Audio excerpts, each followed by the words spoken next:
கண்ணியமிக்க இஸ்லாமிய பெரியோர்களே, சகோதரர்களே, தாய்மார்களே, நண்பர்களே, வாலிப தோழர்களே, உங்கள் அனைவருக்கும் என்னுடைய ரம்ஜான் முபாரக். அல்ஹம்துலில்லாஹ். அல்லாஹ் தஆலா நமக்கு மிகப்பெரிய செல்வமான தீன் என்கிற செல்வத்தை நமக்கு கொடுத்து நம்மளை கண்ணியப்படுத்துகின்றான். தீன் என்பது தீனுல் இஸ்லாம். ஒரு மனிதன் அமைத்து கொள்ளக்கூடிய வாழ்க்கைக்கு பேர் தீன், வாழ்க்கை முறைக்கு பேர் தீன். இந்த தீன் அல்லாஹ்வுக்கு மிக பிடித்தமானது. பூரா உலகத்தையும் அல்லாஹ் தான் படைத்தான். வானம், பூமி, சூரியன், சந்திரன் எல்லாமே அல்லாஹ் தான் படைத்தான். படைத்த ரப்பு ஒரு ரஹமத்தான பார்வை கூட இந்த துனியாவை பார்க்கல. அல்லாஹ்வுக்கு பிடித்தமானது, அல்லாஹ் தனக்கென்று ஆக்கி கொண்டது அவனுடைய தீனை மட்டும்தான். தீனுல் இஸ்லாம் என்ற ஒரு மாபெரும் செல்வத்தை மட்டும்தான் தனக்கென்று ஆக்கி கொண்டான். தீனுக்கு அல்லாஹ் தஆலா எவ்வளோ பெரிய கண்ணியம் கொடுத்துருக்காண்டா, அல்லாஹ் அல்லாஹ் என்று சொல்லக்கூடிய ஒரு மனுஷன் உலகத்தில் இருக்கங்காட்டியும் இந்த உலகத்தை நிலைத்து வைத்திருப்பான். அவ்வளோ அல்லாஹ் என்ற சொல்லுக்கு முன்னால் இந்த உலகம் ஒன்றுமே இல்லை என்பதை நாம் விளங்க வேண்டும். ஹதீஸுடைய கருத்து இருக்குத, இந்த உலகம் கொசுடைய ரெக்கைக்கு கூட சமம் இல்லை. ஆக பெரியோர்களே, தீன் நம்முடைய வாழ்க்கையில் வந்துட்டால் அது எல்லா பிரச்சனைக்கும், எல்லா நலவுகளுக்கும் அது காரணமாக அமைந்துவிடும். தீனுடைய வாழ்க்கை. இந்த வாழ்க்கையை வாழ்வதற்கான ஒரு முயற்சி நாம் உலகத்தில் எடுத்துக்கொண்டே இருக்கணும். தீன் நம்முடைய வாழ்க்கையில் வந்துட்டால் அவருக்கு இந்த உலகத்துலேயும் வெற்றி, மௌத்துக்கு பிற வாழ்க்கையிலையும் வெற்றி அடைஞ்சிருவார். அவருடைய கபர் இருக்குத, சொர்க்கத்தின் பூங்கா ஆகிவிடும். நாளைக்கு மஹ்ஷர் மைதானத்தில் அமால் நாமா என்னோட பட்டோலையை வலது கையில் கொடுக்கப்படும். அரசுடன் நிலையில் தங்க வைக்கப்படுவார். கேள்வி கணக்கு இல்லாமல் சொர்க்கம் கிடைக்கும். யாருக்குன்னா இந்த உலகத்தில் தீனுடைய அடிப்படையில் நம்முடைய வாழ்க்கையை அமைத்துக் கொள்வோமானால்.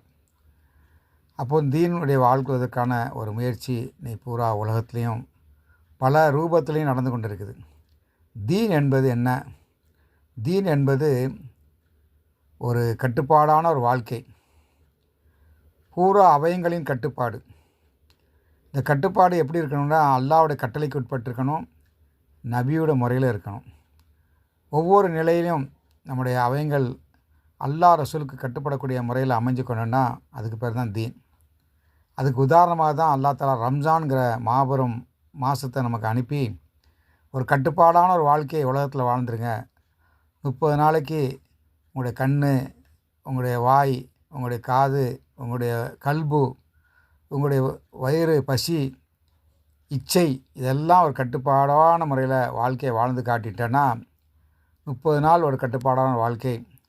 31ஆவது நாள் அல்லாஹ் தஆலா நமக்கு ஈதுங்கிற பெரிய மகிழ்ச்சிகரமான ஒரு பெருநாளை நமக்கு தர்றான். அதே மாதிரி தான் இந்த உலக வாழ்க்கை, குறுகிய வாழ்க்கை, 60க்கும் 70க்கும் உள்ள வாழ்க்கை. இந்த 60-70 வயசுக்குள்ளே நமக்கு ஒரு கட்டுப்பாடான ஒரு வாழ்க்கை வாழ்ந்துட்டோன்னா நம்முடைய மௌத்து இருக்குத, அது ஈதாகிவிடும். ஆக பெரியோர்களே, சகோதரர்களே, தீன்படி வாழக்கூடிய ஒரு சூழ்நிலையை நம்ம உருவாக்க வேண்டும். தீன் என்பது அமல்களின் கூட்டு. தீன் என்பது அமல்களின் கூட்டு. சில அமல்களை அல்லாஹ் செய்ய சொல்லி நமக்கு கட்டளையிட்டிருக்கின்றான். சில அமல்களை செய்ய வேண்டாம் என்று சொல்லி நம்மளை கட்டளையிட்டிருக்கிறான். சில அமல்களை செய்வதை கொண்டு அல்லாஹ்வுடைய பொருத்தம், சந்தோஷம் கிடைக்கும்.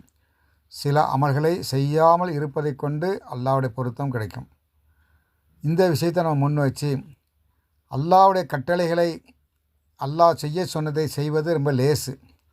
அது தொழுகை, நோன்பு, ஜக்காத்து, ஹஜ்ஜி, இதெல்லாம் அல்லாஹ்வுடைய கட்டளைகள். இது குறைந்த ஈமானோடு நம்ம இருந்தாலும் ரம்ஜானுடைய மாதம் வந்துட்டோன்னா பலதரப்பட்ட மக்கள் பள்ளிவாசலோடு தொடர்பு உள்ளவர்களாக ஆகிடுவாங்க. காரணம் என்னென்னா, இது லேசான ஒரு விஷயம். ஆனால் அல்லாஹ் எதை செய்ய வேண்டாம் என்று சொன்னானோ அதை செய்யாமல் இருப்பது தான் கஷ்டம். இதுக்கு வலுவான ஒரு ஈமான் தேவை இருக்குது. இந்த ஈமானை பாதுகாக்கிறது தான் நம்முடைய பொறுப்பாக இருக்குது. அல்லாஹ் கொடுத்த பெரிய செல்வம், அந்த ஈமானுடைய செல்வத்தை பாதுகாக்க வேண்டியிருக்குது.